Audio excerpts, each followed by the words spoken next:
भारतीय कृषि अनुसंधान परिषद पलांडू में आज 2 दिवसीय एफपीओ कार्यशाला का आयोजन किया गया।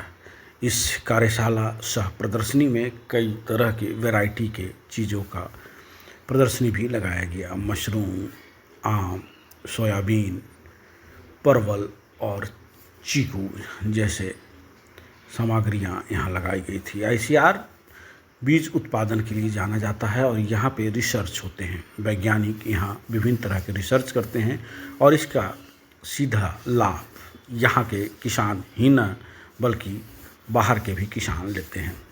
ड्रोन सिस्टम के साथ कैसे दवा का छिड़काव करें और पूर्वी भारत में इस तरह की प्रदर्शनी लगने से काफ़ी फ़ायदा होगा।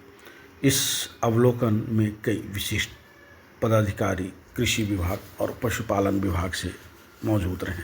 यहाँ वैज्ञानिकों ने एक एक कर इनकी खूबियाँ बताई जो यहाँ के उत्पाद हैं।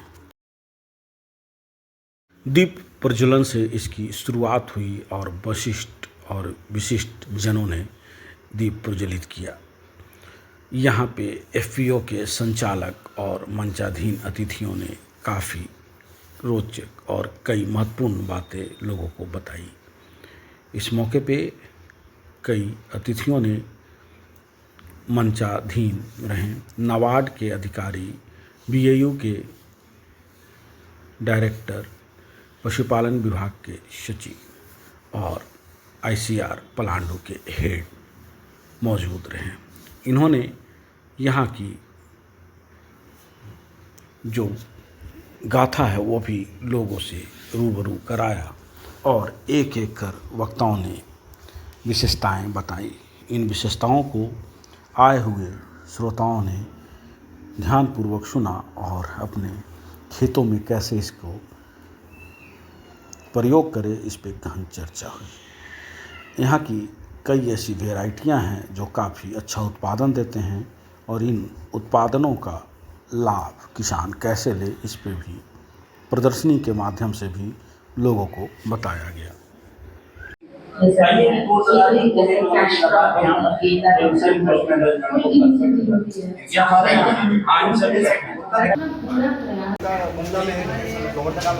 इसका सीजन क्या लगाने? इसका सीजन सर अक्टूबर नवंबर अभी पौधा बनने का सीजन है। अभी पौधा लगाने का सीजन अभी बनने का सीजन पौधा लगता कब है? अक्टूबर नवंबर अतिथि लोग आ रहे हैं। एक साल के बाद आना शुरू हो जाएगा।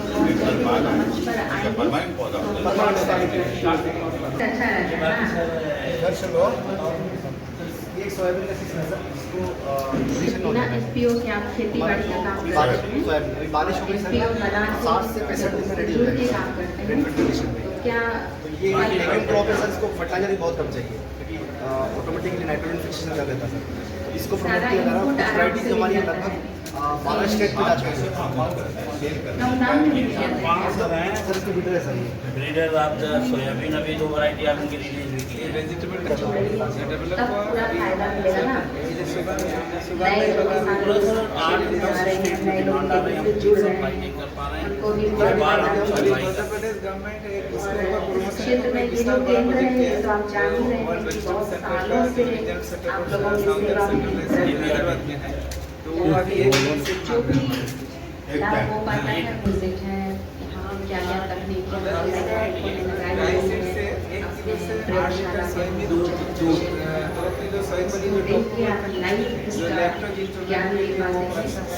सोया चाप 6 किलो दही बनता है। और आपकी स्नैक्स समस्याएं 1 kilo soybean 8 litre soybean, 2 kilo आपका टोफू कौन सा खाद इस्तेमाल और 6 किलो करें दही बनता जैसे या मल्चिंग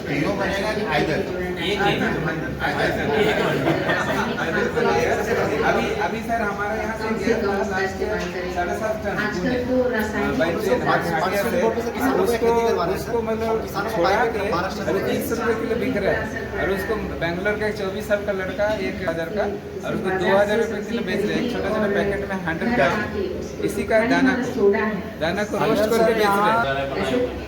उस तरह का सोयाबीन नमक से दो। बात हो जाए अच्छा तो ग्रीन में 60 से पहली बार पता 100 चला कि नमक से भी थोड़ा सा एज इक्विवेलेंट टू मटर, जो ग्रीन मटर खाते हैं आप उसको बढ़ावा देना है अच्छे पद पे लोग पसंद भी करते हैं, पौधा नहीं बन पाता है। ये दोनों सर हमारा सिर्फ सब्जियों में तो हमारी 70 वैरायटी टारगेट करी जाती है और कंट्री में भी जाती है। उसके बाद ये सर हम डायरेक्ट लेते हैं।